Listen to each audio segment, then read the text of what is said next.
Bismillahirrahmanirrahim. Assalamualaikum warahmatullahi wabarakatuh. Salam sejahtera dan salam perpaduan. Yang berusaha Tuan Pengerusi Majlis, barisan hakim yang arif lagi bijaksana, dif-dif kehormat para guru yang saya hormati. Seterusnya, hadirin yang saya muliakan. Rukun negara, tunjang membina negara bangsa. Itulah tajuk pidato yang akan saya sampaikan pada hari ini. Hadirin yang dihormati, lebih 5 dekad yang lalu, negara kita pernah melalui detik hitam yang mengajar satu pengajaran yang tidak ternilai harganya. Perpecahan bukan sekadar memusnahkan hubungan sesama manusia, malah mampu meruntuhkan sebuah negara. Daripada pengalaman itulah lahirnya rukun negara sebagai falsafah kebangsaan dan pedoman hidup rakyat Malaysia. Hadirin yang dikasihi, membina negara bangsa bukan tugas kerajaan semata-mata. Ia merupakan tanggungjawab setiap rakyat. Pembinaan negara bermula daripada pembinaan diri. Hadirin sekalian, kepercayaan kepada Tuhan membentuk insan yang berintegriti. Mereka tidak menipu dalam peperiksaan, tidak mengambil rasuah, tidak menyalahgunakan kuasa dan tidak mengkhianati amanah.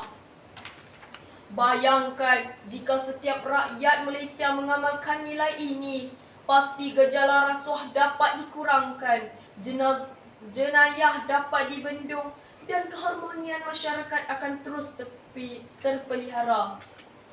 Jelaslah bahawa kepercayaan kepada Tuhan bukan sekadar pegangan peribadi, malah menjadi benteng kepada kesejahteraan negara. Hadirin sekalian, kesetiaan kepada raja dan negara pula tidak terhenti sekadar berdiri tegak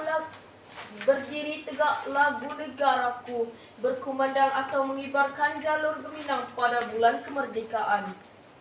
Kesetiaan sebenar dizahirkan melalui tindakan. Rakyat yang setia akan mematuhi undang-undang, menjaga perpaduan kaum, menghormati hak orang lain. Mereka tidak menyebarkan fitnah, tidak menimbulkan kebencian dan tidak melakukan perkara yang boleh mengugat keamanan negara. Sesungguhnya, negara bukan hanya diwarisi daripada generasi terdahulu, tetapi dipinjam daripada generasi akan datang.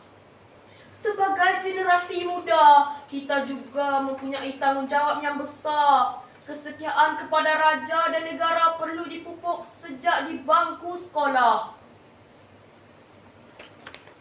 Hadirin yang budiman, prinsip kedaulatan undang-undang menjadi benteng yang menjamin keadilan, keamanan dan kesejahteraan negara. Inilah asas keadilan yang memelihara keamanan, mengukuhkan perpaduan dan menjadikan Malaysia sebuah negara yang disegani di persada dunia. Hadirin sekalian, bayangkanlah apakah yang akan berlaku sekiranya undang-undang dipandang remeh. Pastinya keamanan akan tergugat, keadilan akan terhakis dan masyarakat akan hidup dalam keadaan yang porak-poranda.